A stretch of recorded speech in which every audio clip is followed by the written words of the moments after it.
Meeting হয়, আবার দেখি সেই স্বৈরাচারের ফাঁসিবাদদের নিয়ে বসে মিটিং হয়। কেন আজকে এখানে হিন্দু সম্প্রদায়ের নেতা আছে না?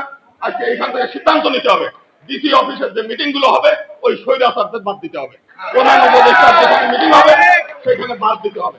আমি দেখলাম এই বিএনপির মধ্যেও কয়েকজন লোক ঢুকে আছে যারা এই ফ্যাসিবাদদের এর মধ্যে বিএনপির মধ্যে এই সুযোগ সন্ধানী হিসেবে ঢুকাই দিতে চায়। আমার মধ্যে এর মধ্যে নাম না বললেই না, আমি দুঃখের সঙ্গে বলতে চাই বিজন কান্তি সরকার তার মধ্যে একজন।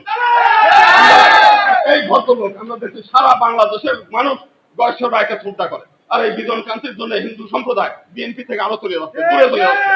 যদি বিএনপি থেকে আগামী দিনে সমস্ত বাংলাদেশের হিন্দু সম্প্রদায়কে এখানে আনতে হয়, তাহলে এই সমস্ত দুষ্ট চক্র যারা ফ্যাসিবাদকে আবার পুনর্বাসন করতে চায় এদেরকে আমরা সরাইতে হবে।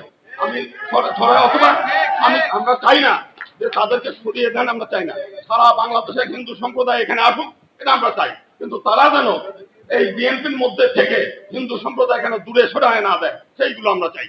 আজকে আমরা দেখি পূজা উদ্যাপন ফ্রন্ট গঠন হয়েছে, সারা বাংলাদেশের সমস্ত জেলা থেকে লোক আসছে, তারা আবার এই পূজা উদ্যাপন ফ্রন্টের নামে আরেকটা সংগঠন করে তুলছে। কেন রে বাবা?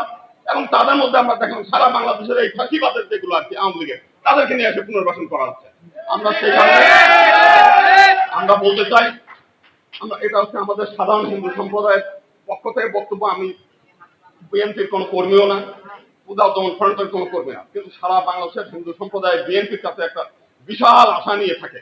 কারণটা হচ্ছে বিএনপি একটা অসাম্প্রদায়িক দল, বেগম খালেদা জিয়ার মতো আপসহীন নেত্রী বাংলাদেশে আর দ্বিতীয় কেউ নাই, দুষ্ট চক্র নাই। তার কাছে আমরা মনে করি, আমরা দেখেছি গয়েশ্বর চন্দ্র রায় মানে ইলেকশন করতে পারেন নাই, এমপি ইলেকশন করতে পারেন নাই, ওখানে বিএনপি আরো বড় নেতা, কারণ বাংলাদেশের সবথেকে বড় রাজনৈতিক দল হচ্ছে বিএনপি, অনেক নেতা।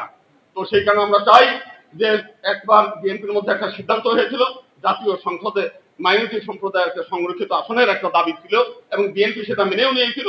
91 সালে পত্র পত্রিকা আসছিল যে সেইটা করা। বাংলাদেশের হিন্দু বিএনপির মধ্যে বহু হিন্দু সম্প্রদায়ের নেতা আছে। আমরা চাই যে এইবার বিএনপি ক্ষমতায় গেলে জাতীয় সংসদের সংরক্ষিত আসনের ব্যবস্থাটা করবেন। আপনার দলে বহু নেতা আছে, তাদেরকে একটা সুযোগ দেন যাতে আগামী দিনে বাংলাদেশের সব হিন্দু সম্প্রদায় আপনাদের দলে চলে আসে, সেই জিনিসটা আমরা চাই।